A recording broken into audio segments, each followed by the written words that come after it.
2028ಕ್ಕೆ ಒಂದು ವ್ಯಾಕ್ಯೂಮ್ ಇದೆ, ಅದನ್ನು ಫಿಲ್ ಮಾಡೋಣ ಅಂತ ಅವ್ರು ಬರ್ತಾ ಇದ್ದಾರೆ. ಈ ಹಿನ್ನೆಲೆಯಲ್ಲಿ ಇವತ್ತು ಒಕ್ಕಲಿಗ ನಾಯಕ ಯಾರು ಅನ್ನುವಂಥ ಪ್ರಶ್ನೆ ಉದ್ಭವ ಆಗಿರೋದಾದ್ರೂ ಯಾಕೆ ಇಂದಿನ ದಿನಮಾನಗಳಲ್ಲಿ ಈ ವಿಚಾರ ತುಂಬ ದೊಡ್ಡದಾಗಿ ಸದ್ದು ಮಾಡ್ತಾ ಇದೆ?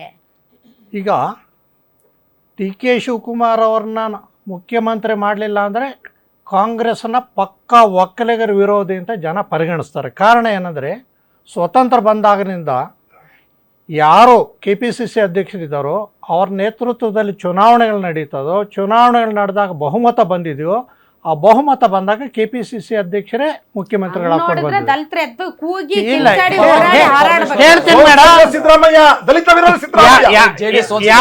ಒಂದ್ ನಿಮಿಷ, ಅದಕ್ಕೆ ಅವ್ರ ಕ್ಯಾಂಡಿಡೇಟ್ ಸ್ಪಾನ್ಸರ್ ಮಾಡಿದ್ದೀವ್ರೆ ಸಿದ್ದರಾಮಯ್ಯನವರೇ.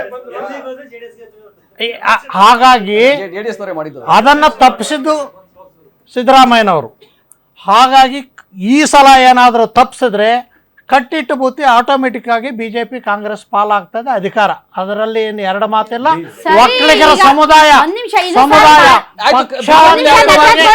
ಪಕ್ಷಾತೀತವಾಗಿ ಅವ್ರನ್ನ ಬೆಂಬಲಿಸ್ತಾರೆ. ಬಟ್ ಈಗ ಒಕ್ಕಲಿಗ ನಾಯಕ ಯಾರು ಅನ್ನೋ ಪ್ರಶ್ನೆ ಪಕ್ಷದ ಒಳಗಿಂದಲ್ಲ, ಇದು ಹೊರಗಿಂದು. ಇದು ಕೃಷ್ಣ ಬೈರೇಗೌಡರು, ಚಲುವರಾಯ ಸ್ವಾಮಿನೋ ಅವ್ರ ಮಧ್ಯೆ ನಡೀತಾ ಇರೋದಲ್ಲ, ಇದು ಕುಮಾರಸ್ವಾಮಿ ಕೃಷ್ಣ ಬೈರೇಗೌಡ, ಚಲುವರಾಯ ಸ್ವಾಮಿ ಎಲ್ಲ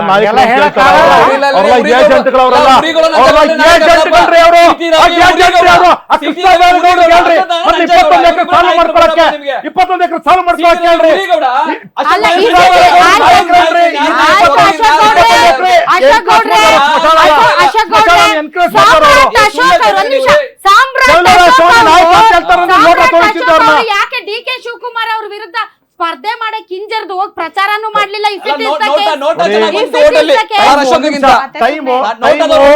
ಟೈಮ್ ಏನಾಗಿತ್ತು? 19 ದಿವಸ ಇತ್ತು. ಅದರಿಂದಾಗಿ ಬುದ್ಧಿ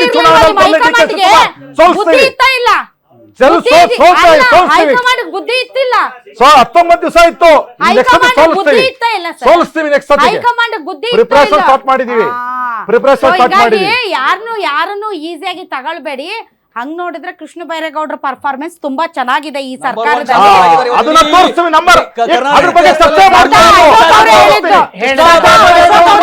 ರಾಜ್ಯವನ್ನು ಹೆಂಗ್ ಹಾಳು ಮಾಡಿದಾರೆ ಅಂತ ತೋರಿಸ್ತೀನಿ. ರೆವಿನ್ಯೂ ಡಿಪಾರ್ಟ್ಮೆಂಟ್ 28,000 ಕೋಟಿ ರೆವಿನ್ಯೂ, 18,000 ಕೋಟಿ ತಂದಿದ್ರು. ಯಾರು ಕೃಷ್ಣ ಬೈರೇಗೌಡರು ಅಲ್ವಾ? ಈ ಖಾತಾ ಅಂತ ಹೇಳಿ ಈ ಖಾತಾ ಆಗ್ತಿದ್ಯಾ? ಪೋಡಿ ಆಗ್ತಿದ್ಯಾ? PTC ಎಲ್ಲ ಅಪ್ರೂವಲ್ ಆಗ್ತಿದ್ಯಾ? ಸ್ಲೋ ಡೌನ್ ಆಗಿದೆ. ಕೃಷ್ಣ ಬೈರೇಗೌಡರು ತುಂಬ ಖುಷಿ ಆಗ್ತಾ ಇದೆ. ಯಾಕೆಂದರೆ ಇವತ್ತು ಎಷ್ಟೋ ಜನ ಮಹಿಳೆಯರು ಹೇಳ್ತಾ ಇದ್ರು, ನನಗೆ PCOD ಪ್ರಾಬ್ಲಮ್ ಇತ್ತು ಸರ್, ಥೈರಾಯ್ಡ್ ಪ್ರಾಬ್ಲಮ್ ಇತ್ತು ಸರ್, ಆರಾಮಾಗಿ ನಾನು ಸಣ್ಣ ಆದೆ ಸರ್, ತುಂಬ ಥ್ಯಾಂಕ್ ಯು ಅಂತ ಎಷ್ಟೋ ಜನ ಹೇಳ್ತಾ ಇದ್ರು. ನಿಮಗೆ PCOD ಪ್ರಾಬ್ಲಮ್ ಇರಲಿ, ಥೈರಾಯ್ಡ್ ಪ್ರಾಬ್ಲಮ್ ಇರಲಿ, 100% ನೀವು ಸಣ್ಣ ಆಗಬೇಕು, ಆರೋಗ್ಯದಲ್ಲೂ ಸಮೇತ ತುಂಬ ಚೇತರಿಕೆ ಆಗಬೇಕು ಅಂದರೆ ಪ್ರತಿದಿನ ನಮ್ಮ ಜೀನಿ ಸ್ಲಿಮ್ನ ಯೂಸ್ ಮಾಡಿ. ಯಾಕೆಂದರೆ ಜೀನಿ ಸ್ಲಿಮ್ಮು ಒಂದು ಉತ್ತಮ ಆಹಾರ. ಪಕ್ಷಗಳ ನಡುವೆ ಈಗ DK ಶಿವಕುಮಾರ್ ಅವರು ಮುಖ್ಯಮಂತ್ರಿ ಆಗ್ತಾರೆ ಅನ್ನೋ ಕಾರಣಕ್ಕೆ ಎದ್ದಿರುವಂತಹ ಅತಿ ದೊಡ್ಡ ಕೂಗು ಯಾರು? ಒಕ್ಕಲಿಗ ನಾಯಕ ಅಂತ. DK ಶಿವಕುಮಾರ್ ಅವರು ಮುಖ್ಯಮಂತ್ರಿ ಆಗಬೇಕು ಅನ್ನುವಂತ ಇಚ್ಛೆ ಸಮುದಾಯದಲ್ಲಿ ಬೇರೆ ಬೇರೆ ಪಕ್ಷದಲ್ಲಿ ಇರೋರ್ಗೆ ಇದ್ದಿದ್ರೆ ಇವತ್ತು ಈ ಪ್ರಶ್ನೆ ಎದುರಾಗ್ತಾ ಇರ್ಲಿಲ್ಲ.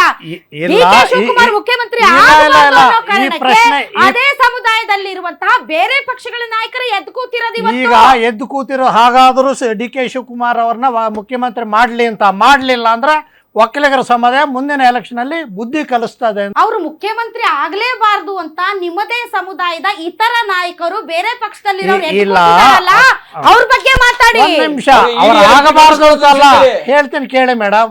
ಯಾವಾಗ ಈ ಕೂಗು ಬರ್ತದೋ ಸರ್ಕಾರ ಎಚ್ಚೆತ್ಕೊಳ್ಳಿ, DK ಶಿವಕುಮಾರ್ ಅವ್ರನ್ನ ಮುಖ್ಯಮಂತ್ರಿ ಮಾಡ್ಲಿ ಅಂತ ಅದಾಗಿರೋದು. ಆಗ ಮಾಡ್ಲಿಲ್ಲ ಅಂದ್ರೆ ಮುಂದೆ ದೋಸೆ ತಿರುವುದಂಗೆ ಆಗ್ತದೆ. ಆಯ್ತು, ಥ್ಯಾಂಕ್ ಯು ವೆರಿ ಮಚ್. ತಾವೆಲ್ಲರೂ ಇಷ್ಟೊತ್ತು ಕಾರ್ಯಕ್ರಮದಲ್ಲಿ ಭಾಗವಹಿಸಿದ್ರಿ. Thanks a lot. ತಾವು ಕೂಡ ಆಡಿಯನ್ಸ್ ಇಷ್ಟೊತ್ತು ತಮ್ಮ ಅಭಿಪ್ರಾಯವನ್ನು ವ್ಯಕ್ತಪಡಿಸಿದ್ರಿ, ಧನ್ಯವಾದಗಳು. ಒಂದಂತೂ ಸತ್ಯ, DK ಶಿವಕುಮಾರ್ ಅವರು ಒಬ್ಬ ಒಕ್ಕಲಿಗ ನಾಯಕರಾಗಿ ಮುಖ್ಯಮಂತ್ರಿ ಆಗ್ತಾರೆ ಅನ್ನೋದನ್ನ ಸಹಿಸಿಕೊಳ್ಳಕ್ಕಾಗದ ಇತರೆ ಪಕ್ಷಗಳು ಈಗ ಅವರು ಒಕ್ಕಲಿಗರಲ್ಲಿ ಮುಖ್ಯಮಂತ್ರಿ ಆಗುವ ವಿಚಾರದಲ್ಲಿ ಅಪಸ್ವರ ಎತ್ತುತ್ತಿದ್ದಾರೆ. ಅದು ಅವರವರ ಪಾಲಿಟಿಕ್ಸ್. ಬಟ್ DK ಶಿವಕುಮಾರ್ ಅವರು ಮುಖ್ಯಮಂತ್ರಿ ಆಗಬಾರ್ದು ಅಂತ ಪಕ್ಷದಲ್ಲೇ ನಡೀತಾ ಇರುವಂತಹ ರಾಜಕೀಯಕ್ಕೆ ಇರ್ರೆಸ್ಪೆಕ್ಟಿವ್ ಆಫ್ ಪಾರ್ಟೀಸ್ ಎಲ್ಲರೂ ಅದ್ರ ಬಗ್ಗೆ ಮಾತಾಡ್ತಾ ಇದ್ದಾರೆ.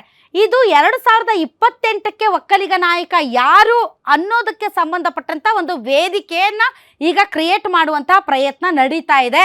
ಆದರೆ ಈಗಿರುವಂತಹ ಪ್ರಶ್ನೆ, JDS ಮತ್ತು BJP ಮೈತ್ರಿಯಲ್ಲಿ ಹೋಗ್ತಾರಾ? ಮೈತ್ರಿಯಲ್ಲಿ ಹೋದರೆ ಕುಮಾರಸ್ವಾಮಿ ಅವ್ರನ್ನ ಮುಂದೆ ಬಿಡ್ತಾರಾ, ಅಥವಾ ಕುಮಾರಸ್ವಾಮಿ ಅವ್ರನ್ನ ಹಿಂದೆ ಹಾಕಿ ಅವ್ರು ಮುಂದಕ್ಕೆ ಬರ್ತಾರಾ? ಸೊ ಈ ರೀತಿಯಾದಂತಹ ಸಾಕಷ್ಟು ರಾಜಕೀಯ ಸಮೀಕರಣಗಳಿವೆ. ಒಂದಂತೂ ಸತ್ಯ, ಒಕ್ಕಲಿಗ ನಾಯಕನಾದರೆ ಮಾತ್ರ ಮುಖ್ಯಮಂತ್ರಿ ಆಗೋದಕ್ಕೆ ಸಾಧ್ಯ ಇಲ್ಲ. ಎಲ್ಲ ಜಾತಿ ಸಮುದಾಯಗಳ ಮತಗಳೂ ಕೂಡ ಬೇಕಾಗುತ್ತೆ. ಹಾಗಾಗಿ ನಾನು ಕೇವಲ ಒಂದು ಸಮುದಾಯಕ್ಕೆ ಸೀಮಿತ ಅಂತ ಎದೆ ತಟ್ಕೊಂಡು ಯಾರಾದರೂ ನಾಯಕ ಹೇಳಿದರೆ ಅದು ಅವರ ಅಧಪತನಕ್ಕೆ ಕಾರಣ ಆಗುತ್ತೆ. ಯಾಕಂದರೆ ಮತದಾರರು ತುಂಬ ಬ್ರಿಲಿಯಂಟ್ ಆಗಿದ್ದಾರೆ ಅಂತ ಹೇಳ್ತಾ ಇವತ್ತಿನ ರಾಧಕ ಪಂಚಾಯಿತಿಯನ್ನು ಮುಗಿಸ್ತಾ ಇದ್ದೀವಿ. ಗ್ಯಾರಂಟಿ ನ್ಯೂಸ್, ಸುದ್ದಿ ಖಚಿತ, ನ್ಯಾಯ ನಿಶ್ಚಿತ.